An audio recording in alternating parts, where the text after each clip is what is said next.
Film ini menceritakan kisah dari keluarga Jack yang berakhir tragis akibat pengaruh makhluk dari tempat yang baru saja mereka tinggali, di mana anak dan ibu itu berusaha menghindar dari kejaran sang ayah yang sudah semakin menjarah. Jadi, apa sebenarnya yang terjadi dengan keluarga tersebut? Ini dia, The Shining 1980.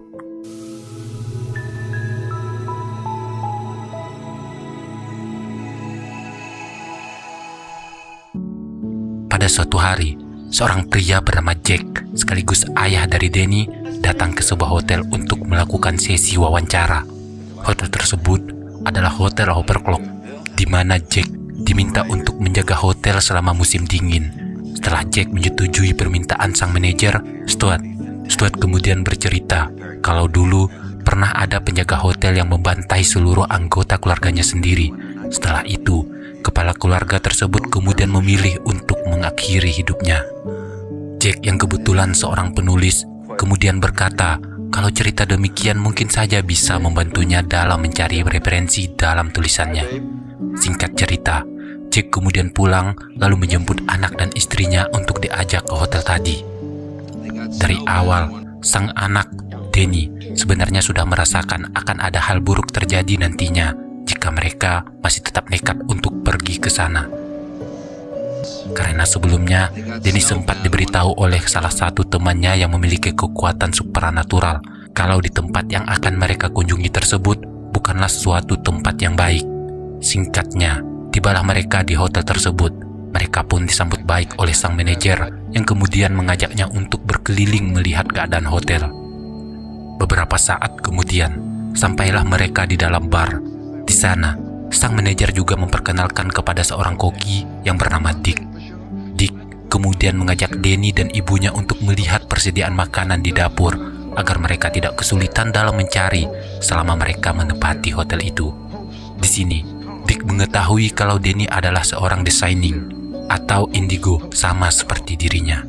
Selanjutnya, dia juga mengajak Danny untuk mencicipi es krim dan mereka kemudian bercerita satu sama lain tentang kekuatan dan kemampuan yang mereka miliki. Dick berpesan kepada Danny kalau selama mereka tinggal di hotel ini, mereka harus menjauhi kamar pada nomor 237. Pada hari pertama, keluarga tersebut menjalani keadaan dengan normal-normal saja. Jack memilih untuk bermain sendirian di ruang lobi, sementara istri dan anaknya bermain di taman labirin. Waktu pun terus berlalu, hingga pada malam hari, terlihat kalau Danny tengah asik menaiki sepedanya dan melewati kamar dengan nomor 237. Danny terhenti tepat di depan pintu. Kemudian memeriksanya dan beberapa saat setelah itu, dia merasakan ada sesuatu yang membuatnya ketakutan dan langsung bergegas pergi dari tempat tersebut.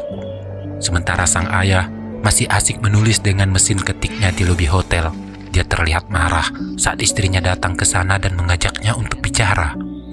Jack berkata kepada sang istri kalau kedatangannya itu hanya mengganggu konsentrasinya saja dalam menyelesaikan tulisannya.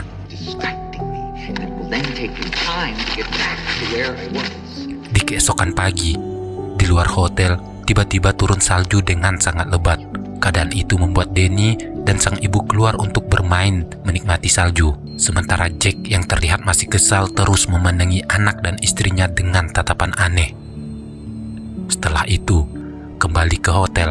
Saat tengah asik bermain, entah dari mana asalnya, Danny seketika dihampiri oleh dua orang gadis kecil yang sebenarnya dia juga tahu kalau kedua gadis itu bukanlah manusia. Namun setelah Danny menutup kedua matanya, semua keadaan sudah kembali normal. Sementara di ruangan generator, saat ibu mengecek kelistrikan, seketika dia dikejutkan dengan suara teriakan dari sang suami dari ruangan lobi. Itu hanyalah mimpi buruk yang dialami oleh Jack. Setelah dibangunkan, dia bercerita mengenai mimpi yang baru saja dialaminya. Dia telah menewaskan anak dan istrinya. Sembari menenangkan sang suami, tiba-tiba Danny muncul dan perlahan mendekat sambil menggigit jari jemarinya. Dengan keadaan heran, sang ibu kemudian menyuruh Danny untuk kembali ke kamarnya. Namun Danny hanya diam. Ibu menghampiri dan melihat ada bekas merah pada leher Danny. Hal tersebut membuat sang ibu menuduh sang suamilah yang telah melakukan perihal kasar terhadap Danny. Tidak terima dengan tuduhan itu, Jack menjadi kesal yang kemudian keluar meninggalkan mereka. lalu menuju ruangan bar.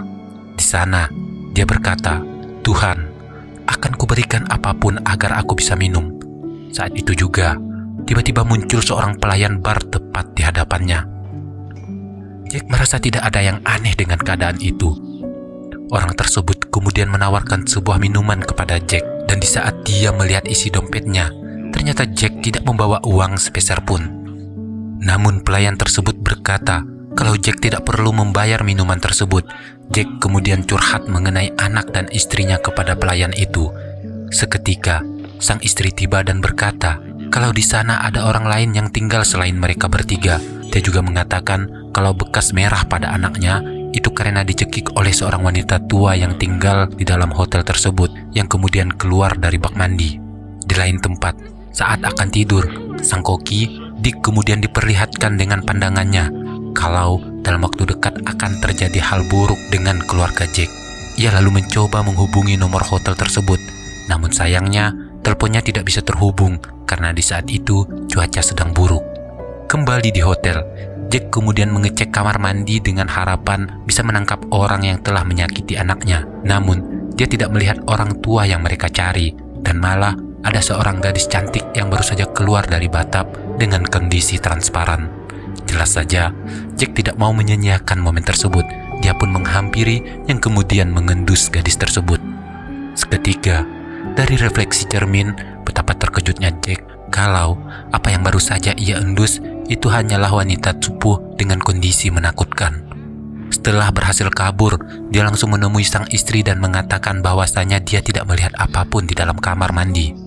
Sang istri yang semakin ketakutan semakin mendesak Jack untuk segera meninggalkan hotel tersebut. Mendengar perkataan sang istri, amarah Jack semakin menjadi-jadi, lalu keluar dari kamar untuk meninggalkan istrinya. Anehnya, saat dia berada di koridor, Jack melihat sebuah pesta dengan keramaian yang jelas itu bukanlah nyata melainkan pengaruh dari makhluk yang menghuni hotel tersebut. Bahkan sampai sekarang sepertinya Jack telah dibutakan oleh egonya sendiri. Jangankan merasa janggal, dia malah berbaur dengan pesta tersebut hingga malam semakin larut. Saat menikmati pesta, tak sengaja salah seorang pelayan menabrak dan membuat bajunya kotor karena tumpahan oleh makanan yang dibawa oleh pelayan tersebut. Layaknya di kehidupan normal, pelayan itu kemudian meminta maaf dan berusaha membersihkan baju Jack. Di dalam toilet, pelayan tersebut memperkenalkan dirinya yang bernama Grady. Dalam percakapan mereka, Jack bertanya apakah dialah pelayan yang dimaksud yang pernah diceritakan oleh sang manajer pada scene awal terkait tragedi tragis yang terjadi pada keluarganya. Grady sempat mengelak atas pernyataan dari Jack, kemudian berkata kalau Jack hanyalah sebatas penjaga hotel yang tidak akan bisa lebih dari itu, karena keluarganya lah yang membuat Jack tidak bisa fokus dalam bekerja.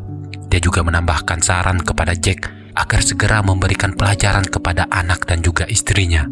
Di lain tempat, Dick yang semakin khawatir dengan keluarga Jack memutuskan untuk segera pergi ke hotel tersebut. Kembali di hotel, sang istri masih berusaha mencari keberadaan Jack, hingga pada sebuah lobi, dia dikagetkan dengan tulisan sang suami yang berisikan curhatan kalau selama ini dia sudah jenuh dengan keadaannya yang begitu-begitu saja. Tak lama setelah itu, Jack muncul dan berkata, "Apakah kau menyukai tulisanku?" Sang istri yang terkejut lalu berpaling dan melihat tatapan Jack yang semakin misterius. Itu membuatnya ketakutan. Ditambah dengan Jack yang perlahan terus menghampiri, hingga pada sebuah anak tangga, sang istri dengan kondisi semakin ketakutan dengan tingkah Jack. Secara refleks, dia lalu mengetuk kepala suaminya dengan pemukul bisbol sampai membuat Jack terkapar.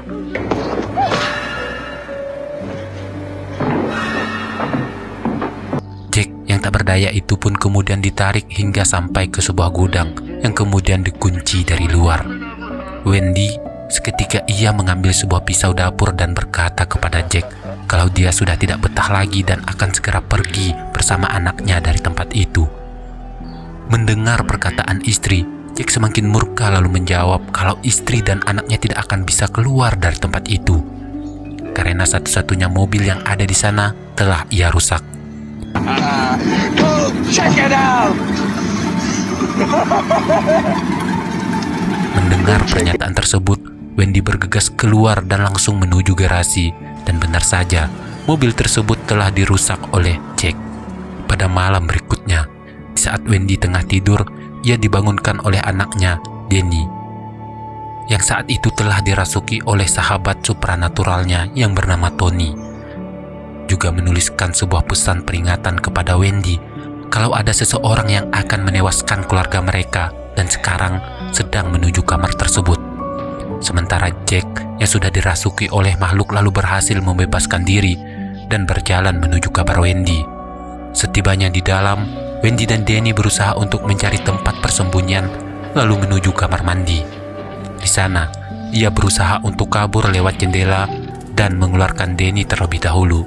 Sementara Wendy masih terjebak di dalam. Ia tidak bisa keluar karena ukuran lubang yang tak sepadan dengan tubuhnya. Karena situasi sudah genting dan sudah tidak bisa dipaksakan, akhirnya dia memutuskan untuk melawan Jack dengan sebuah pisau yang dipegangnya. Tak lama setelah itu, Jack berhasil masuk dan kini dia sedang berusaha untuk membuka pintu kamar mandi tempat persembunyian Wendy.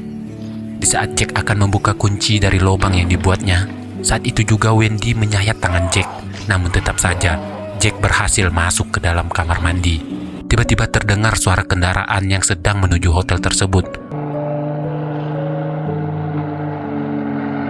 Fokus Jack sempat teralihkan hingga membuatnya keluar untuk melihat siapa yang baru saja tiba.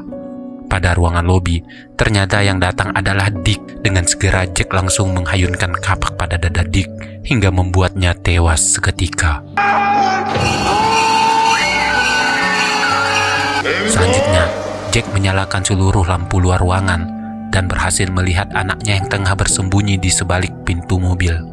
Danny dengan segera kabur lalu berlari ke arah taman labirin. Karena sebelumnya dia pernah masuk ke labirin tersebut, Danny dengan sengaja berlari untuk membuat Jack tersesat di dalamnya. Danny yang cukup cerdas juga berjalan dengan keadaan mundur agar keberadaannya semakin sulit untuk diketahui. Hingga Danny berhasil membebaskan diri dari labirin tersebut. Sementara di luar, Wendy juga berhasil kabur dan berlari menuju anaknya. Setelah itu, dengan menggunakan mobil, mereka akhirnya berdua pun berhasil kabur dari tempat tersebut. Sementara Jack masih tersesat di dalam labirin hingga tak kuat menahan dinginnya salju yang akhirnya dia pun tewas. Dan film pun berakhir.